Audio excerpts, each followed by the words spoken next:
نحمده ونصلي ونسلم على رسوله الكريم اما بعد اسماء حسنى میں سے آج اللہ تبارک و تعالی کا صفاتی نام مبارک الخالق جل جلالہ کی مختصر تشریح کی جاتی ہے۔ فرماتے ہیں الخالق وہ ذات ہے جس نے مخلوق کو عدم سے وجود بخشا اور انہیں بغیر کسی نمونے اور بغیر کسی مثال کے پیدا فرمایا۔ اللہ تبارک و تعالی خود ارشاد فرماتے ہیں کہ کیا اللہ کے سوا کوئی اور بھی خالق ہے؟ اور پھر پیدا بھی ایسا فرمایا کہ سورۃ ملک میں ارشاد فرمایا ما تری فی خلق الرحمن من تفاوت فرجع البصر هل تری من فطور، کہ اے دیکھنے والے اللہ رحمان کی پیدائش میں کوئی فرق نہیں پاؤ گے، اب دوبارہ سے نظر دوڑا کر دیکھو کیا تمہیں کوئی رخنا نظر آتا ہے، کوئی نقص نظر آتا ہے۔ یعنی اللہ تبارک و تعالی نے ہر چیز کو ایسا برابر بنایا ہے کہ اس میں کوئی اختلاف نہیں ہے اور نہ ہی کوئی فرق ہے، ہر عیب اور خلل سے پاک ہے، اس میں کوئی کجی، کوئی نقص، کوئی خلل، کوئی غیر موزونیت نہیں پائی جاتی، بلکہ جو بھی اللہ رب العزت نے تخلیق فرمایا ہے وہ بالکل سیدھا اور برابر ہے۔ قرآن حکیم میں ارشاد فرمایا کیا تم دیکھتے ہو کسی اناج کے ایک دانے یا کسی پھل کی گٹھلی کو زمین میں جب دفن کر دیا جاتا ہے، نہ اس دانے یا گٹھلی میں کوئی عقل و شعور پایا جاتا ہے اور نہ ہی زمین میں اور نہ ان میں سے کسی میں ارادے کی کوئی طاقت ہے۔ یہ سب چیزیں بالکل بظاہر بے جان ہیں، لیکن چند دنوں کے بعد کسی نظر نہ آنے والی طاقت کا چھپا ہوا ہاتھ زمین کے اندر ہی اندر اس دانے اور اس گٹھلی کو پھاڑتا ہے اور اس میں سے نہایت نرم و نازک ایک ریشہ نکلتا ہے، پھر وہ اپنے اوپر والی مٹی کی تہوں کو چیرتا ہوا اوپر نمودار ہو جاتا ہے۔ تو قرآن پاک ہمیں دعوت فکر دیتا ہے کہ آؤ ذرا سوچو کہ مٹی میں دفن شدہ اس بے جان دانے یا گٹھلی کو کس نے پھاڑا،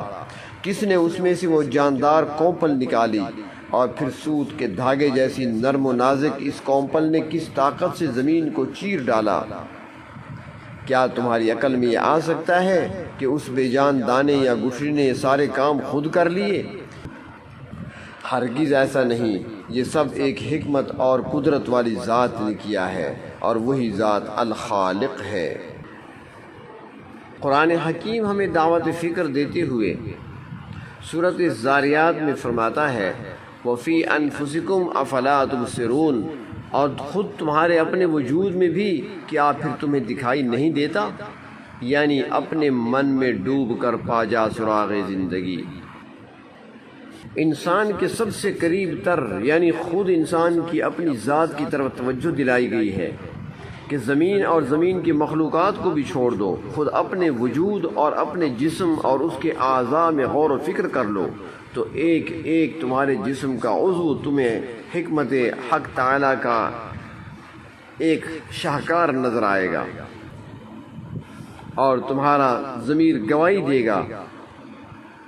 کہ یہ وجود خود بخود ترتیب میں نہیں بن گیا، بلکہ اس کا بھی ایک خالق ہے۔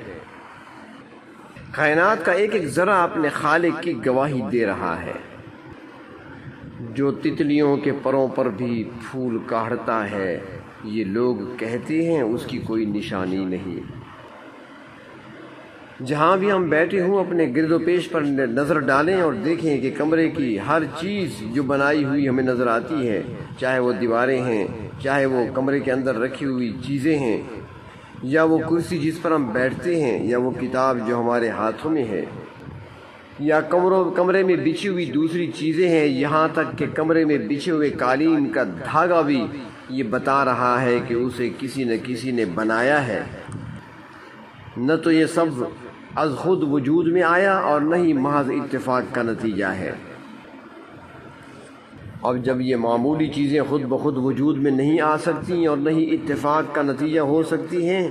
تو انسان کا وجود بھلا کیسے خود بخود ایسی ترتیب میں بن گیا؟ یقیناً اسے پروردگار عالم نے ہی بنایا ہے اور وہی خالق ہیں۔ میری ہستی ہے خود شاہد وجود ذات باری کی، دلیل ایسی ہے یہ جو عمر بھر رد ہو نہیں سکتی۔ اللہ تبارک و تعالی نے قرآن پاک میں سورۃ انفطار میں ہماری توجہ کو تخلیق انسانی کی طرف مبذول کرتے ہوئے ارشاد فرمایا،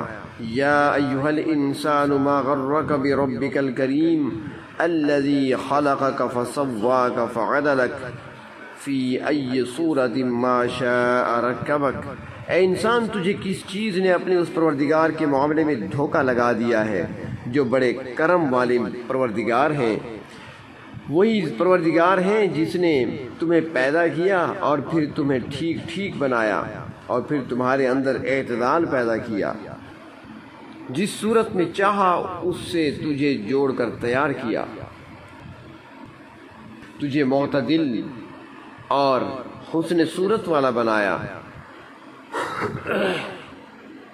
اگر تمہارے اعضاء میں برابری اور مناسبت نہ ہوتی تو پھر تمہارے وجود میں حسن نہ ہوتا بلکہ اس کی بجائے ٹیڑھا پن ہو جاتا۔ انسانی جسم کا ہر حصہ، ہر مقام نہایت بہترین طریقے سے اپنی جگہ پہ بنایا گیا ہے۔ انسان کو چاہیے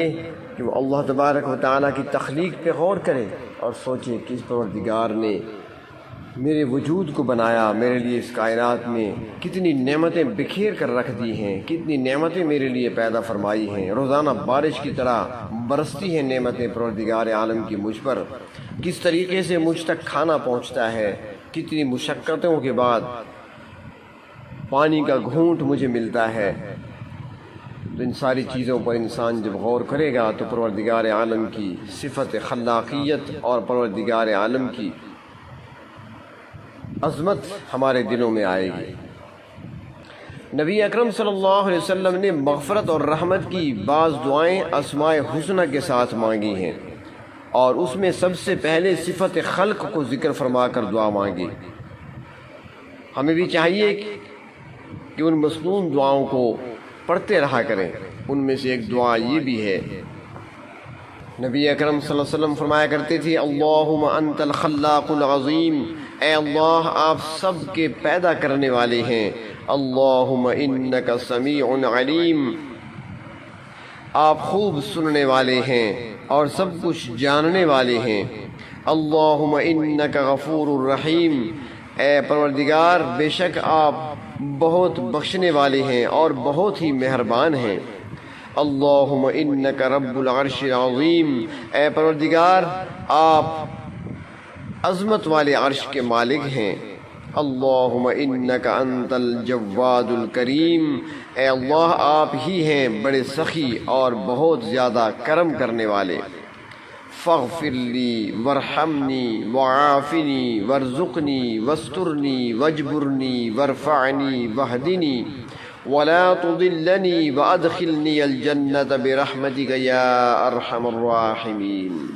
مجھے بخش دیجئے، مجھ پر رحم فرما دیجئے، مجھے عافیت دے دیجئے، مجھے رزق عطا فرمائیے اور میرے عیبوں کو چھپا لیجئے، میری اصلاح فرما دیجئے، مجھ کو بلند فرما دیجئے، مجھ کو ہدایت نصیب فرما دیجئے اور گمراہ ہونے سے مجھے بچا لیجئے،